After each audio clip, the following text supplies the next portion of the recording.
देखिए, बिल्कुल ये साफ हो चुका है। मैं आपको बता दूं, क्योंकि इस पर जो सरकार ने कार्रवाई ली है, वो सरकार ने जो कार्रवाई की है, सबसे पहले तो सरकार ने फर्जी आईएएस अधिकारी संतोष वर्मा को पैदल कर दिया है। पैदल से मेरा तात्पर्य यह है कि उनको बिना काम का कर दिया है, जी। उनको जीएडी के पूल में भेज दिया है। उनके पास जो उप सचिव एग्रीकल्चर का पद था, वो उस पद को हटा लिया है और उनको भेज दिया। इसके साथ साथ सरकार ने एक प्रस्ताव तैयार किया है।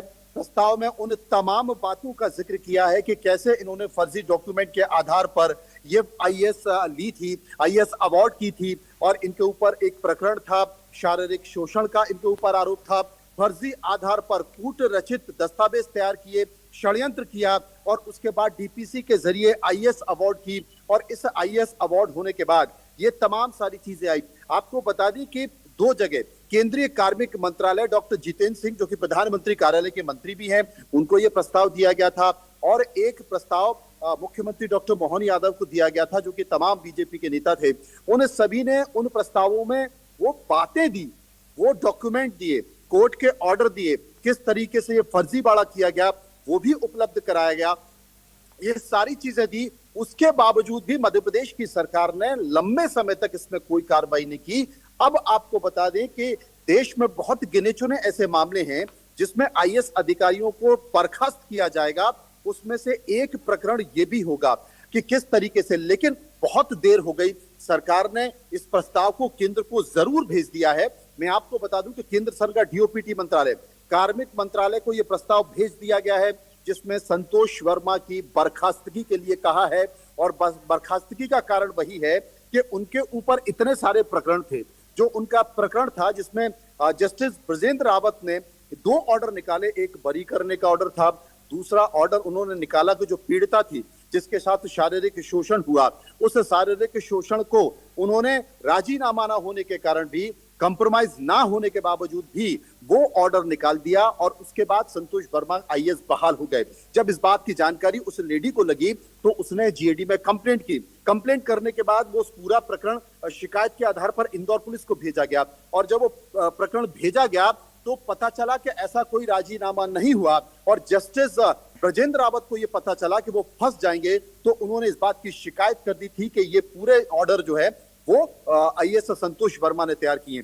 6 महीने की जेल हुई, उन्हें निलंबित किया गया। लेकिन एक पूर्व आईएएस, उनकी भूमिका भी संदिग्ध नजर आती है। एक पूर्व एसीएस, चूंकि ये बहुत करीबी थे उनके, लिहाजा उन्होंने तिकड़म कर अपने प्रभाव का इस्तेमाल करके उन्होंने दोबारा उसका सस्पेंशन खत्म कराया, दोबारा महत्वपूर्ण पद दिलाया। लेकिन मेरा सवाल यहां पर है कि आईएएस संतोष वर्मा को पैदल कर दिया गया है, बर्खास्तगी का प्रस्ताव डीओपीटी डिपार्टमेंट को भेज दिया गया है, प्रधानमंत्री कार्यालय भेज दिया गया है। लेकिन बावजूद इस पूरे सिस्टम में, यानी कि इंदौर पुलिस से लेकर और जीएडी तक, जीएडी से लेकर डीओपीटी तक, ऐसे कितने लोग थे जिन लोगों ने इसकी कमियों को, इसकी खामियों को और गंभीर अपराध को, गंभीर कृत्य को और इन फर्जी दस्तावेजों को आंखें मूंद कर झेला। उन सब के ऊपर भी कार्रवाई होनी चाहिए, क्योंकि ये मध्य प्रदेश की सरकार के ऊपर एक दाग से कम नहीं है कि एक फर्जी आईएएस किस तरीके से मध्य प्रदेश के इंदौर पुलिस की आंखों में धूल झोंकता है, मध्य प्रदेश के सामान्य प्रशासन विभाग यानी कि जीएडी की आंखों में धूल झोंकता है, और किस तरीके से वो भारत सरकार, प्रधानमंत्री कार्यालय के डीओपीटी डिपार्टमेंट, कार्मिक मंत्रालय, जिसके मंत्री, जो विभाग खुद प्रधानमंत्री नरेंद्र मोदी के पास, उसको किस तरीके से आंखों में उसकी धूल झोंकी जाती है। और यूपीएससी जो कि देश के आईएएस तैयार करता है, उनकी आंखों में धूल झोंकी जाती है। कुल मिलाकर इतना बड़ा फ्रॉड देश में कहीं नहीं हुआ है, और इस फ्रॉड में, इस सिस्टम में बैठे कई आईएएस अधिकारी, पुलिस के लोग, लोक अभियोजन और जज भी शामिल हुए। मैं आपको बता दूं, इस पूरे प्रकरण में 2 जजों को निलंबित कर दिया गया है, क्योंकि जो चैटिंग थी वो चैटिंग निकल कर आ गई है। उस चैटिंग में जस्टिस भूरिया, जस्टिस ब्रजेंद्र रावत और फर्जी आईएएस, फर्जी कागजात के आधार पर, फर्जी रिपोर्ट के आधार पर आईएएस बना संतोष वर्मा, इन 3 लोगों ने कैसे मिलकर ये पूरा गड़बड़ झाला किया, गलत रिपोर्ट तैयार की। और एक महिला की, जिसने ये आरोप लगाया कि उसके बाद 4 बार उसके साथ अबॉर्शन किया गया। अबॉर्शन करने के बाद उन्होंने डॉक्टर के भी नाम दिए कि ये डॉक्टर हैं, उन डॉक्टर ने अबॉर्शन कराया, और संतोष वर्मा ने उस लड़की का नाम अपने पिता के तौर पर लिखाया। ये तमाम सारी चीजें थी, और इन बातों को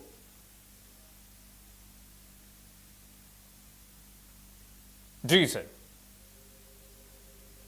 नजरअंदाज किया गया, नजरअंदाज करते हुए भी उनको आईएएस अवार्ड कर दी। तो संतोष वर्मा पैदल कर दिए गए हैं, बिना काम के कर दिए गए, बिना गाड़ी के कर दिए गए हैं, विभाग से उनको हटा दिया गया है और एक बर्खास्तगी का प्रस्ताव केंद्र सरकार के कार्मिक मंत्रालय डीओपीटी मंत्रालय में भेज दिया है। क्योंकि मैं आपको यह भी बताना चाहता हूं, 14 तारीख को मध्य प्रदेश के सभी ब्राह्मण समुदाय और संगठन के लोगों ने यह तय कर लिया था कि हम मुख्यमंत्री का निवास घेरने जा रहे हैं। मुख्यमंत्री का निवास घेरकर विरोध करेंगे, प्रदर्शन करेंगे, सड़कों पर उतरेंगे और यहां तक कि मध्य प्रदेश की सरकार के कई मंत्री, कई सांसद, कई बड़े नेता विरोध कर रहे थे। लेकिन इतना जरूर करूंगा, कार्रवाई हो रही है, जा रही है, लेकिन सरकार ने इसमें देर कर दी क्योंकि ब्राह्मणों ने तय कर लिया था कि हम सड़कों पर उठकर प्रदर्शन करेंगे।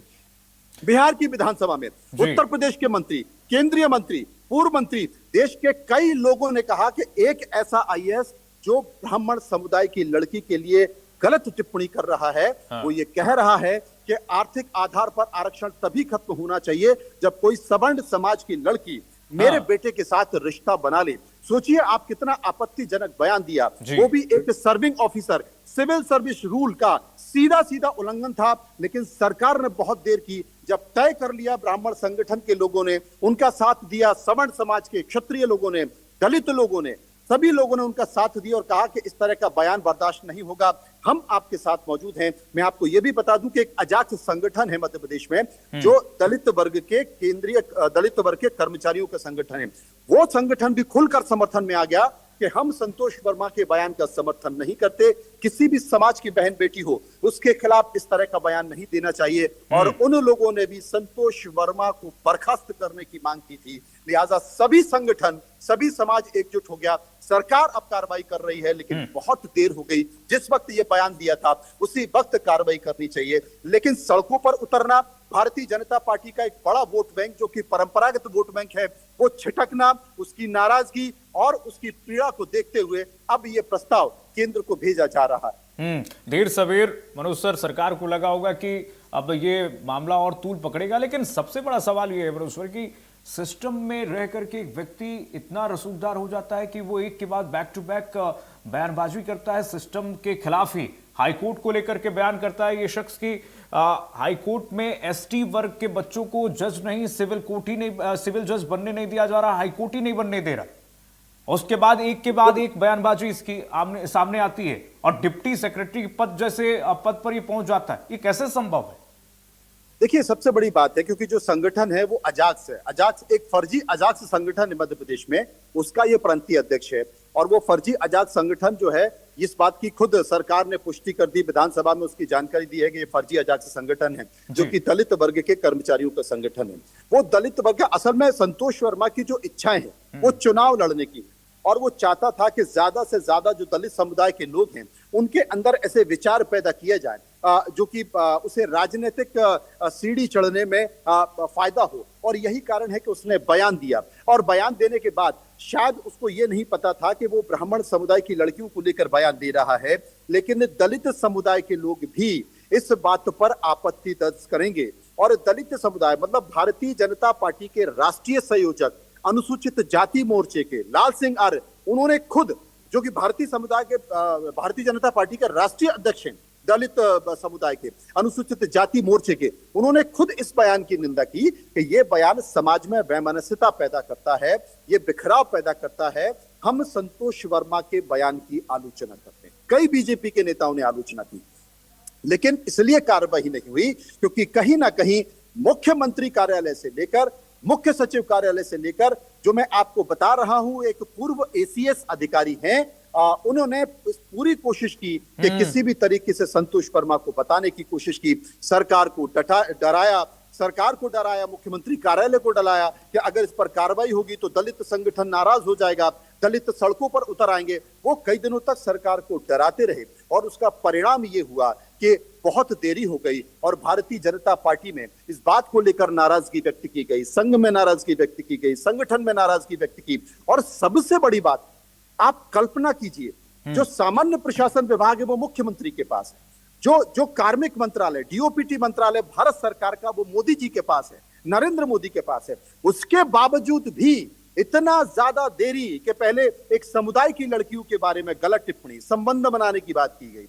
उसके बाद फिर जजों के ऊपर आरोप लगाया कि जज ही आदिवासी लोगों को जज नहीं बनने दे रहे, आदिवासी बच्चों को जज नहीं बनने दे रहे हैं, हमारे बीज को रोका जा रहा है, हमारे बीज को खत्म किया जा रहा है, इस तरह की बातों का जिक्र किया गया। एक serving officer civil service rule, जो सिविल सर्विस रूल है 5.1, उसके तहत ये पूरी तरह से गलत है, ये कदाचार है और इस पर कार्रवाई होनी चाहिए, लेकिन कार्रवाई नहीं हो रही थी क्योंकि मुख्यमंत्री कार्यालय को, प्रशासनिक जो मुखिया हैं उनको डरा दिया गया था कि सड़कों पर दलित उतर जाएंगे, दलित वोट बैंक का फर्क पड़ेगा, और दिल्ली और मध्य प्रदेश के बीच बैठकों पे बैठकें होती रही, निर्णायक नहीं ले पाए, और लेकिन बहुत देर हो गई तब जब घोषणा की गई कि अब हम सड़कों पर उतरेंगे, मुख्यमंत्री का कार्यालय घेरेंगे, मुख्यमंत्री का घर घेरेंगे, तब जाकर सरकार को लगा कि बात अब बढ़ रही है, इसलिए जल्दी से कार्रवाई की जाए।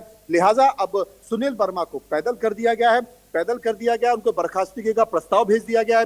बात लेकिन यहीं पर खत्म नहीं होनी चाहिए, बात बयान की नहीं है, बात यह है कि मुख्यमंत्री के सामान्य प्रशासन विभाग को और भारत सरकार के डीओपीटी मंत्रालय को, जो कि मंत्रालय मोदी जी के पास है, वो उसके मुखिया हैं, दोनों की आंखों में धूल झोंकर आखिर कैसे एक व्यक्ति अधिकारी बन गया, कैसे एक व्यक्ति फर्जीवाड़ा कर आईएएस बन गया और वो पदों पर बैठा हुआ है, इसकी सीबीआई जांच होनी चाहिए।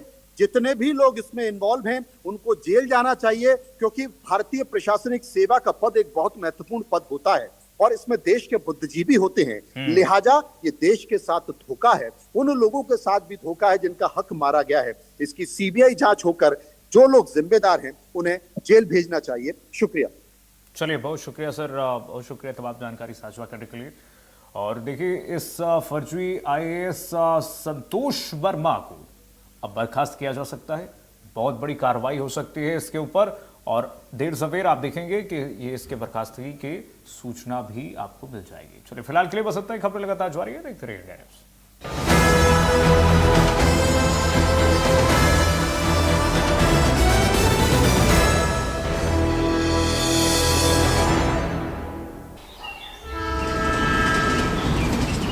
शेखर बेटा,